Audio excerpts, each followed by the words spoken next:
Feche seus olhos. Chegou só a hora de descansar. Você merece. Esse é o momento do sono do justo.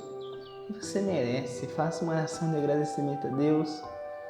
Ouça esses versículos e se prepare, que amanhã vai ser um dia recheado de bênçãos em sua vida. Olha cada versículo lindo que Deus preparou para essa sua noite. Salmos 4:8. Em paz me deito e logo adormeço, pois só Tu, Senhor, me fazes viver em segurança. Provérbios 19:23. O temor do Senhor conduz à vida.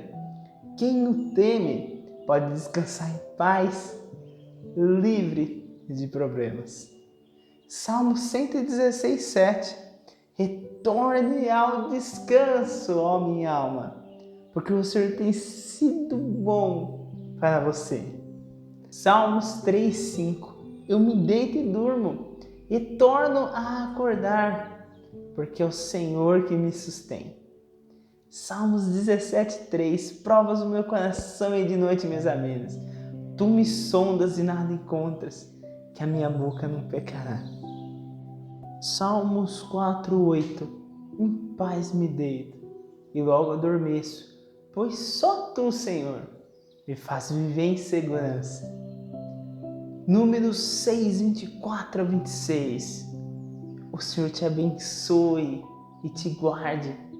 O Senhor faça resplandecer o seu rosto sobre si e te conceda graça. O Senhor volte para ti o seu rosto e te dê paz. Filipenses 1:3. Agradeço a meu Deus toda vez que eu me lembro de vocês. Filipenses 4:6. Não andem ansiosos por coisa alguma, mas em tudo, pela oração e súplicas e com ação de graças, apresentem seus pedidos a Deus. Colossenses 3:17. Tudo que fizerem, seja em palavra, seja em ação, façam em nome do Senhor Jesus, dando por dele graças a Deus Pai. Salmos 75:1.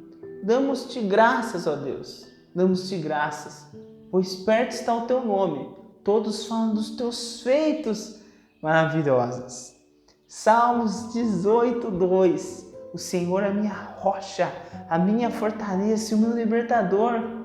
O meu Deus é o meu rochedo em quem me refugio.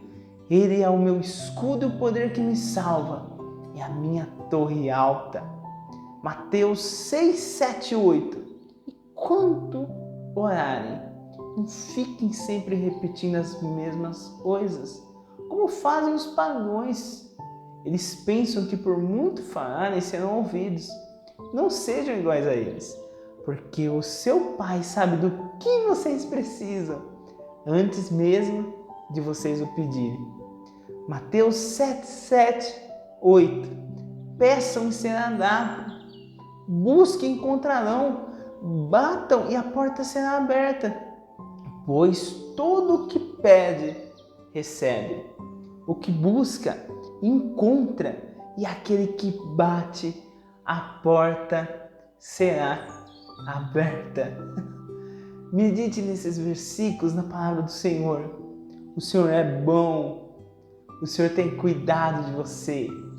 Esses versículos vieram para trazer alimento para a sua alma.